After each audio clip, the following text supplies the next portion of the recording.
ನಮಸ್ಕಾರ. ನಮ್ಮ ಸುತ್ತಮುತ್ತ ಕಾಣೋ ಒಂದು ಸಾಮಾನ್ಯ ಆಕಾರದ ಹಿಂದೆ ಅಡಗಿರೋ ಗಣಿತದ ರಹಸ್ಯವನ್ನ ಭೇದಿಸೋಕೆ ನಿಮ್ಗೆ ಸ್ವಾಗತ. ಬನ್ನಿ, ಇವತ್ ನಾವೆಲ್ಲ ಸೇರಿ ಗೋಳ ಅಂದ್ರೆ ಸ್ಪಿಯರ್ನ ಮೇಲ್ಮೈ ವಿಸ್ತೀರ್ಣದ ಸೂತ್ರ ಹೇಗ್ ಬಂತು ಅಂತ ತಿಳ್ಕೊಳ್ಳೋಣ. ಒಂದು ಕಿತ್ತಳೆ ಹಣ್ಣು, ನಾವಾಡೋ ಚೆಂಡು, ಅಷ್ಟೇ ಯಾಕೆ ನಾವಿರೋ ಈ ಭೂಮಿ, ಇವೆಲ್ಲದರ ಆಕಾರ ಒಂದೇ, ಗೋಳ. ನೋಡೋಕೆಷ್ಟು ಸರಳ ಅಲ್ವಾ? ಆದ್ರೆ ಇದರ ಮೇಲ್ಮೈಯನ್ನ ಕರೆಕ್ಟಾಗಿ ಅಳೆಯೋದು ಹೇಗೆ ಅಂತ ಎಂದಾದ್ರೂ ಯೋಚನೆ ಮಾಡಿದಿರಾ? ಗಣಿತದ ಪ್ರಕಾರ ಗೋಳ ಅನ್ನೋದು ಒಂದು ಪರ್ಫೆಕ್ಟ್ ಆಕೃತಿ. ಹೀಗಂತ್ಕೊಳ್ಳಿ, ಮಧ್ಯದಲ್ಲಿ ಒಂದು ಪಾಯಿಂಟ್ ಇದೆ.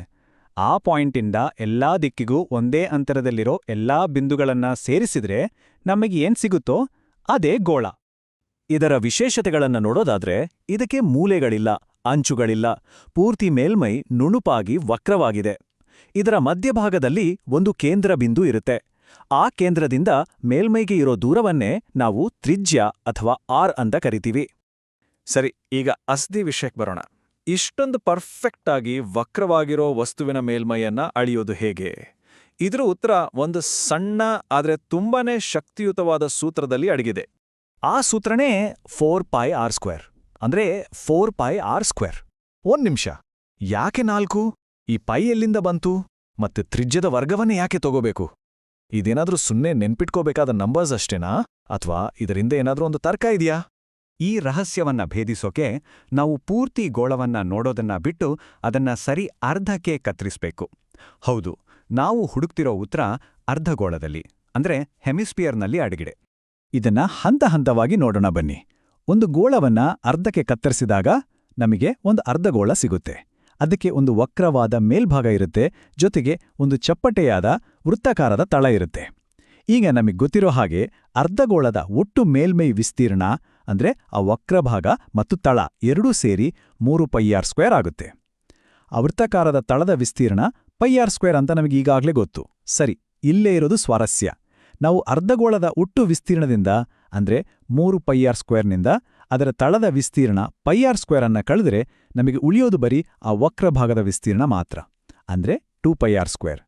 ಈಗ ಒಂದು ಪೂರ್ತಿ ಗೋಳ ಅಂದ್ರೆ ಇಂಥ ಎರಡು ವಕ್ರಭಾಗಗಳು ಸೇರಿ ಆಗಿರೋದು, ಹೌದಲ್ವಾ? ಹಾಗಾದ್ರೆ 2πr² ಅನ್ನ 2ರಿಂದ ಗುಣಿಸಿದ್ರೆ ಸಿಕ್ತು ನೋಡಿ, 4πr². ಅಷ್ಟೇ, ನೋಡಿದ್ರಾ? ಆ ನಿಗೂಢ ಸೂತ್ರವನ್ನ ನಾವೇ ಹಂತ ಹಂತವಾಗಿ ಕಂಡುಹಿಡಿದ್ವಿ. ಗೋಳದ ಮೇಲ್ಮೈ ವಿಸ್ತೀರ್ಣದ ಸೂತ್ರ 4πr² ಅನ್ನೋದು ಸುಮ್ಮನೆ ಒಂದು ಸಂಖ್ಯೆಯಲ್ಲ. ಅದರ ಹಿಂದೆ ಇಂಥ ಒಂದು ಸರಳವಾದ, ಸುಂದರವಾದ ತರ್ಕ ಇದೆ. ಸರಿ, ಥಿಯರಿ ಎಲ್ಲ ಗೊತ್ತಾಯ್ತು.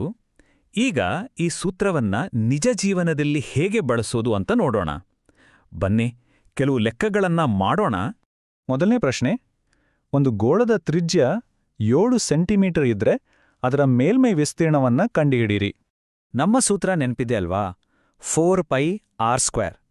ಈಗ ಬೆಲೆಗಳನ್ನ ಹಾಕೋಣ. 4 ಗುಣಿಸು ಪೈ ಅಂದ್ರೆ 22/7 ಗುಣಿಸು 7ರ ವರ್ಗ ಅಂದ್ರೆ 7 ಗುಣಿಸು 7. ಇಲ್ಲಿ ನೋಡಿ, ಒಂದು 7 ಮತ್ತು ಇನ್ನೊಂದು 7 ಕ್ಯಾನ್ಸಲ್ ಆಗುತ್ತೆ. ಉತ್ತರ ಬಂದು 616 ಚದರ ಸೆಂಟಿಮೀಟರ್. ಎಷ್ಟು ಸುಲಭ ಅಲ್ವಾ? ಸರಿ, ಮುಂದಿನ ಪ್ರಶ್ನೆ. ಒಂದು ಗೋಳದ ತ್ರಿಜ್ಯ 3.5 ಮೀಟರ್ ಇದ್ರೆ ಅದರ ಮೇಲ್ಮೈ ವಿಸ್ತೀರ್ಣ ಎಷ್ಟು? ವಿಧಾನ ಸಂಪೂರ್ಣವಾಗಿ ಅದೇನೇ. ನಮ್ಮ ಸೂತ್ರದಲ್ಲಿ 6 ಜಾಗದಲ್ಲಿ 3.5 ಹಾಕಿ ಲೆಕ್ಕಾಚಾರ ಮಾಡೋಣ. ಉತ್ತರ 154 ಚದರ ಮೀಟರ್. ಈಗ ಲೆಕ್ಕದಲ್ಲಿ ಒಂದು ಸಣ್ಣ ಟ್ವಿಸ್ಟ್. ತ್ರಿಜ್ಯ ಕೊಡೋ ಬದಲು ವ್ಯಾಸ ಅಂದ್ರೆ ಡಯಾಮೀಟರ್ ಕೊಟ್ಟಿದ್ರೆ ಏನ್ ಮಾಡೋದು? ಉದಾಹರಣೆಗೆ ವ್ಯಾಸ 14 ಸೆಂಟಿಮೀಟರ್ ಅಂತ ಅನ್ಕೊಳ್ಳೋಣ. ನೆನಿಪಿಡಿ, ನಮ್ಮ ಸೂತ್ರಕ್ಕೆ ಬೇಕಾಗಿರೋದು ತ್ರಿಜ್ಯ, ವ್ಯಾಸ ಅಲ್ಲ. ಚಿಂತೆ ಬೇಡ, ತ್ರಿಜ್ಯ ಅಂದ್ರೆ ವ್ಯಾಸದ ಅರ್ಧ. ಹಾಗಾಗಿ ವ್ಯಾಸ 14 ಸೆಂಟಿಮೀಟರ್ ಇದ್ರೆ ತ್ರಿಜ್ಯ 7 ಸೆಂಟಿಮೀಟರ್ ಆಗುತ್ತೆ. ಈಗ ನಮ್ಗೆ ತ್ರಿಜ್ಯ ಸಿಕ್ಕಾಯ್ತು. ಉಳ್ದಿದ್ದೆಲ್ಲ ಮಾಮೂಲಿ. ಮತ್ತೆ ನಮ್ಮ ಸೂತ್ರಕ್ಕೆ ವಾಪಸ್ ಹೋಗೋಣ. ಮತ್ತು ಉತ್ತರ 616 ಚದರ ಸೆಂಟಿಮೀಟರ್. ಇದು ನಮ್ಮ ಮೊದಲನೇ ಲೆಕ್ಕದ ಉತ್ತರವೇ, ಯಾಕಂದ್ರೆ ಎರಡರಲ್ಲೂ ತ್ರಿಜ್ಯ ಒಂದೇ ಇತ್ತು. ಸರಿ, ಇವತ್ತು ನಾವು ಏನೆಲ್ಲ ಕಲ್ತ್ವಿ ಅಂತ ಪ್ರಮುಖ ಅಂಶಗಳನ್ನ ಒಂದ್ಸಲ ನೋಡ್ಬಿಡೋಣ. ಮೊದಲು ಗೋಳ ಅಂದ್ರೆ ಏನು, ಅದರ ಮೇಲ್ಮೈ ಯಾಕೆ ವಿಶೇಷ ಅಂತ ನೋಡಿದ್ವಿ. ಆಮೇಲೆ ಅದರ ಮೇಲ್ಮೈ ವಿಸ್ತೀರ್ಣದ ಸೂತ್ರ 4πr² ಅನ್ನೋದು ಹೇಗ್ ಬಂತು ಅಂತ ಅರ್ಧಗೋಳದ ಸಹಾಯದಿಂದ ತಿಳ್ಕೊಂಡ್ವಿ. ಮತ್ತು ಮುಖ್ಯವಾಗಿ ಮೇಲ್ಮೈ ವಿಸ್ತೀರ್ಣ ಕಂಡುಹಿಡಿಯೋಕೆ ತ್ರಿಜ್ಯ ಎಷ್ಟು ಮುಖ್ಯ ಅನ್ನೋದನ್ನ ಅರ್ಥ ಮಾಡ್ಕೊಂಡ್ವಿ. ಕೊನೆಯದಾಗಿ ಒಂದು ಕುತೂಹಲದ ಪ್ರಶ್ನೆ. ಒಂದು ಗೋಳದ ಹೊರಗಿನ ಮೇಲ್ಮೈ ವಿಸ್ತೀರ್ಣ ನಮಗೆ ಗೊತ್ತಿದ್ರೆ ಅದರ ಒಳಗಡೆ ಎಷ್ಟು ಜಾಗ ಇದೆ, ಅಂದ್ರೆ ಅದರ ಘನಫಲ ಅಥವಾ ವಾಲ್ಯೂಮ್ ಎಷ್ಟು ಅಂತ ಊಹಿಸೋಕೆ ಸಾಧ್ಯನಾ? ಇದರ ಬಗ್ಗೆ ಯೋಚನೆ ಮಾಡಿ.